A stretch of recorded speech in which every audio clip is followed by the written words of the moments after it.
漢標議員。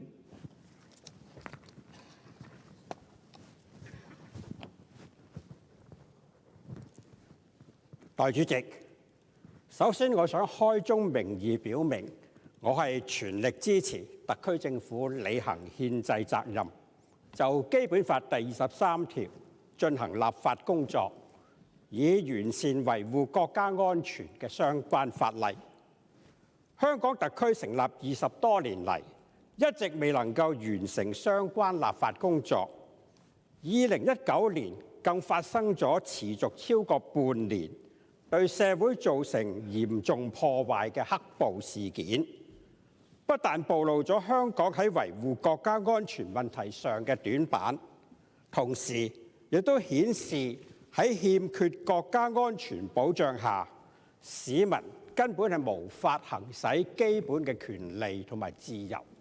甚至連日常生活都大受影響。特區政府今次提交俾本會審議嘅《維護國家安全條例草案》，就係為咗完善香港特區維護國家安全嘅法律，履行憲制責任。條例草案係參考咗多個採用普通法司法管轄區嘅國家安全法例，同時亦都充分考慮到香港本地嘅實際情況同埋市民嘅意見。我留意到條例草案條文同時保障基本人權自由，同埋體現咗刑事訴訟權同埋無罪推定嘅原則。喺訴訟程序嘅安排上，確保市民喺基本法所保障下嘅權益不受影響，對於被捕人嘅自由同埋維護國家安全之間作出咗適當嘅平衡。條例草案亦都清楚界定各項危害國家安全罪行嘅例外情況同埋免責辯護。有關罪行亦都需要證明被告嘅犯罪意圖，確保無辜嘅市民唔會輕易誤墮法網。我支持政府當局因應法案委員會嘅建議提出嘅修正案，取消規限保安局局長要喺發出拘捕令後6個月先至可以向潛逃者施行限制措施嘅條文，俾保安局局長有更大嘅靈活性應對潛逃者，以及防止潛逃者規避相關嘅措施。政府當局建議提出修正案，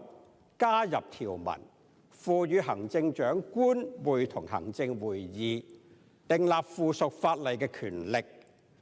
以就維護國家安全相關嘅法律嘅具體實施事宜作出進一步嘅規定及應對未能夠預見嘅情況。我認為呢項修正案將會令到法例更加具前瞻性，所以我係支持嘅。有意見認為境外干預嘅條文有可能影響到正常嘅商業、學術、文化等國際交流活動。政府當局因而建議對該條文作出修訂，將罪名改稱為危害國家安全嘅境外干預罪。此舉將更清晰地反映立法原意，亦都可以釋除市民嘅疑慮。